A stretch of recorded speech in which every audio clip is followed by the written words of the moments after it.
পাবে এবং আমাদের যারা শিক্ষক সমাজ আছে তারা বুক ফুলিয়ে চলতে পারবে। এখন তো একদম ছোটভাবে চলাফেরা করে, পেশাজীবী আছে।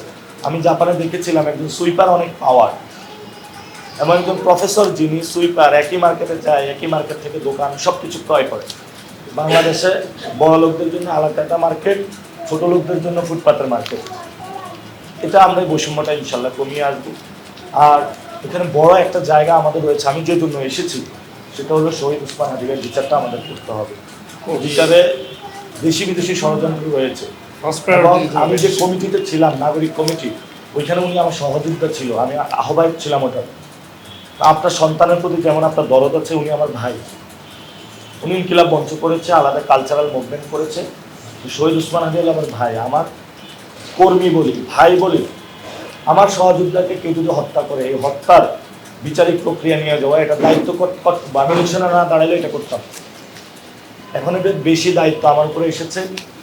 ওনার মায়ের সাথে একদিন দেখা করে করেছি, ট্রমাতে চলে গিয়েছে, ঘুমের মধ্যে বলে হাদি তুই পড়ি। খুবই বাজে পরিস্থিতি। তো আমরা আশা করবো যে আমরা শহীদ ওসমান হাদির আজকেও কবরের পাশে ছিলাম,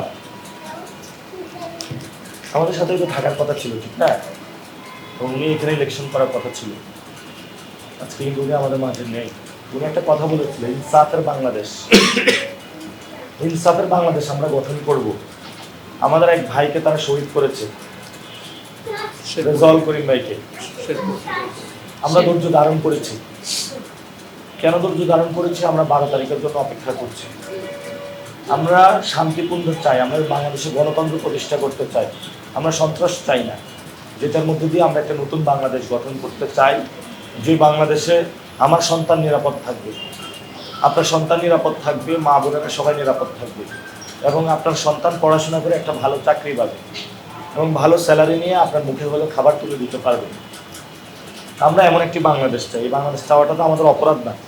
এই অপরাধের কারণে একজনকে খুন করা হয়েছে, আর আমরা তো এক আল্লাহ ছাড়া কাউকে ভয় পাই না। এই জন্য যে কেউ আসুক না কেন, আমরা আল্লাহর উপরে ভরসা করে ময়দানে টিকে থাকবো, দাওয়াতি কাজ করবো এবং শাপলা কলির আহ্বান নিয়ে সবার কাছে যাবো ইনশাআল্লাহ। ভয় এখানে কেউ ভয় পায় না। এখানে 5 তারিখে যারা মাঠে নেমেছে শেখ হাসিনার গুলির সামনে, ওনারা আর কি ভয় পাবে? শেখ হাসিনার ওই দিন কি আমরা মারা যেতে পারতাম না? আপনার সন্তান মারা যেতে পারতো না? তাহলে ওই দিন আমরা ভয় ভেঙে দিয়েছি। নতুন বাংলাদেশে কোনো ভয় নাই।